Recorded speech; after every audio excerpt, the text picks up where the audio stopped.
Assalamualaikum warahmatullahi wabarakatuh.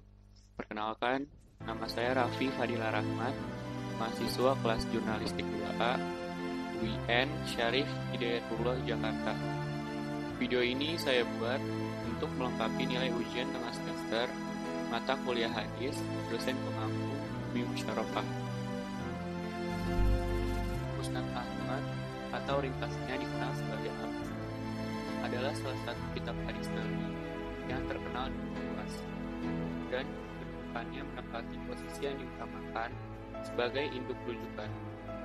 Selain itu, juga dikenal sebagai musnad yang paling terkenal dan para ahli ilmu hadis meletakkan posisinya nomor 3 setelah Syahihain dan Sunan yang 4. Nama Musnad Ahmad didasarkan atau dinasabkan dari nama Abu Abdullah Ahmad bin Muhammad bin Hanbal Asy-Syaibani Az-Zurli.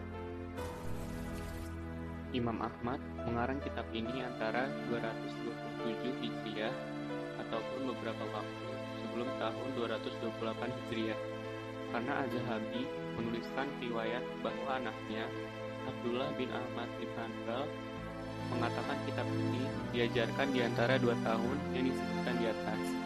Imam Ahmad melakukan rihla yang panjang untuk mengumpulkan kepingan-kepingan hadis yang beliau dengar dari para syaikhnya, dari mulai Baghdad, Syam, Yaman, sampai Hijaz, dan mengumpulkan ada 700.000 hadis sebagaimana yang dituturkan oleh sang imam itu sendiri, mencakup hadis marfu, mauquf, maqtu, dan lainnya.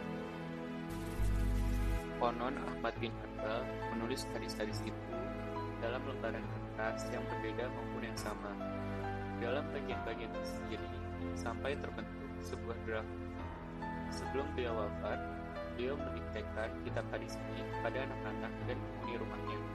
Sampailah beliau wafat di saat beliau belum lagi merapikan dan meringkaskan kitabnya, sehingga kitab itu menjadi sebagaimana adanya.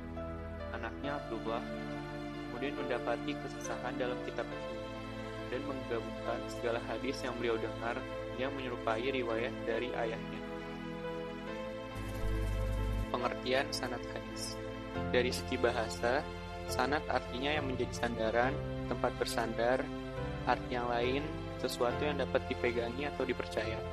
Dalam istilah ilmu hadis, sanad ialah rangkaian urutan orang-orang yang menjadi sandaran atau jalan yang menghubungkan satu hadis atau sunnah sampai kepada Nabi Shallallahu Alaihi Wasallam. Pengertian matan hadis.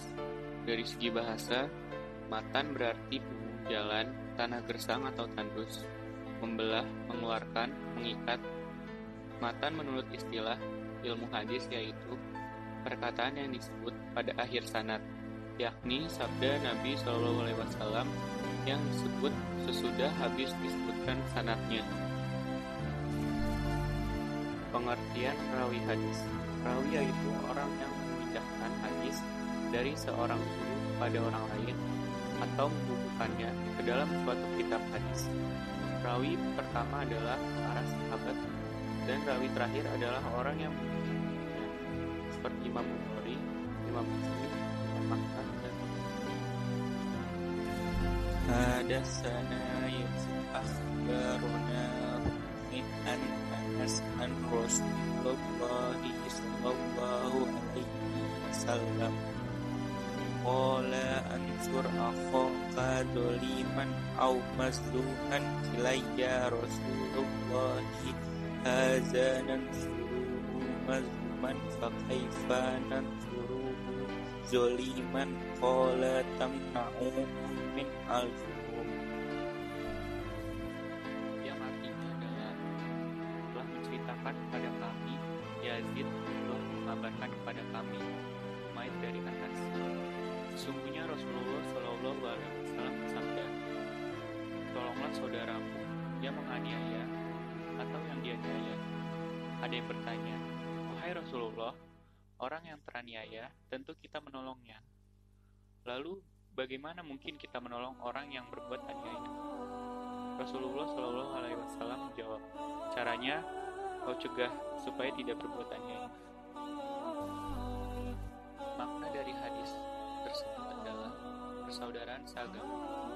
ialah persaudaraan yang tetap dan lekat, baik di dunia maupun di akhirat. Akan tetapi, persaudaraan ini tidak seperti persaudaraan nasab, yang dapat saling mewarisi, berkewajiban memberi nafkah, dan sebagainya. Jika kaum mukminin bersaudara, mereka diperintahkan mengerjakan apa saja yang membuat hati mereka bersatu, dan dilarang mengerjakan apa saja yang membuat hati saling membenci. Selain itu, saudara harus mendatangkan manfaat pada saudaranya, dan menahan mudarat darinya. Di antara mudarat terbesar yang harus ditahan dari saudara seagama ialah kezaliman.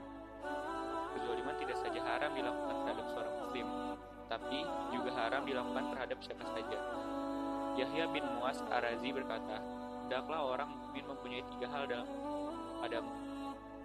Jika engkau tidak bisa memberi manfaat kepadanya, jangan menimbulkan mudarat kepadanya. Jika engkau tidak dapat menyenangkannya, jangan menyedihkannya. Jika tidak sanggup memujinya, jangan mencelanya. Sekian video dari saya.